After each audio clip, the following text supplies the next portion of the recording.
Halo Sobat Mania, kembali lagi di BRC Official. Ada kabar menarik nih mengenai musim baru Super League 2025/2026, menjadi panggung ambisi PSM Makassar.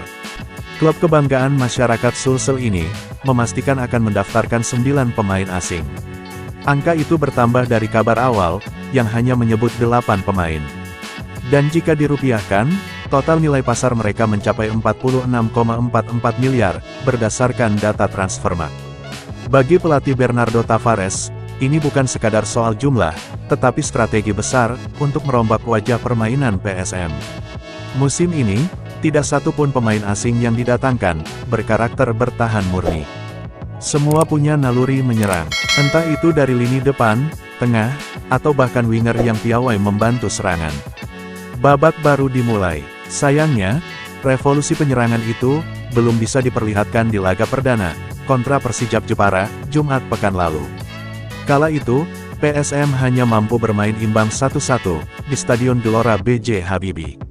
Skema Tavares, belum berjalan optimal, karena skuad yang tampil masih, ala kadarnya, tanpa wajah baru. Penyebabnya jelas, sanksi FIFA yang masih berlaku, saat itu membuat PSM tidak bisa mendaftarkan pemain baru, termasuk 9 pemain asing tersebut. Namun, titik terang muncul pada Senin, tanggal 11 Agustus tahun 2025. FIFA resmi mencabut hukuman itu, membuka jalan bagi PSM, untuk segera mendaftarkan 32 pemain, termasuk seluruh legiun asingnya. Wajah baru pasukan Ramang, akan langsung tersaji di laga tandang, kontra Bayangkara Presisi Lampung FC, Sabtu tanggal 16 Agustus tahun 2025 di Stadion Sumpah Pemuda.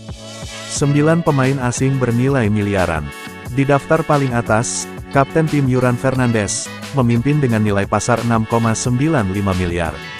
Bek jangkung asal Tanjung Verde ini, bukan hanya benteng kokoh, tetapi juga pemimpin di lapangan. Perannya tak tergantikan, sejak bergabung dengan PSM, baik sebagai stopper maupun pembantu serangan saat bola mati. 2 nama pendatang baru, Lucas Diaz winger, dan Savio Roberto, gelandang serang, masing-masing bernilai 6,08 miliar. Keduanya, diharapkan menjadi mesin transisi cepat, dari tengah ke depan, menghidupkan variasi serangan PSM. Di sektor depan, Alex Tanque dan Victor Luis sama-sama menyumbang nilai 5,21 miliar. Meski Victor Luis berposisi bek kiri, kontribusinya dalam overlap dan eksekusi bola mati, membuatnya setara pentingnya dengan penyerang murni.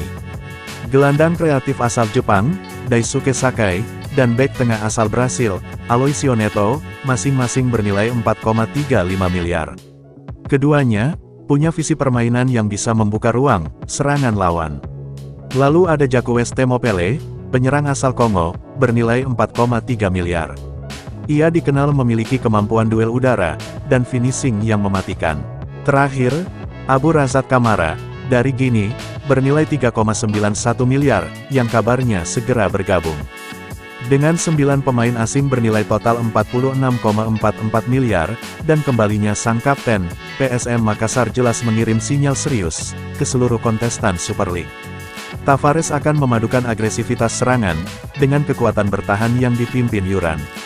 Laga kontra Bayangkara FC akhir pekan ini, bukan sekadar pertandingan kedua musim ini. Bagi supporter, ini adalah awal dari babak baru pasukan Ramang, babak yang mereka harap, akan diwarnai gol-gol spektakuler, kemenangan penting, dan trofi di akhir musim.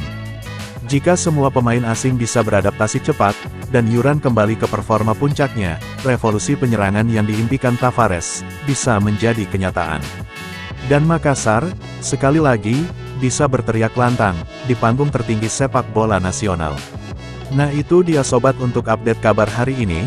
Bagaimana pendapat kalian sobat? Tulis pendapat kalian ya sobat, dan jangan lupa like, komen dan subscribe.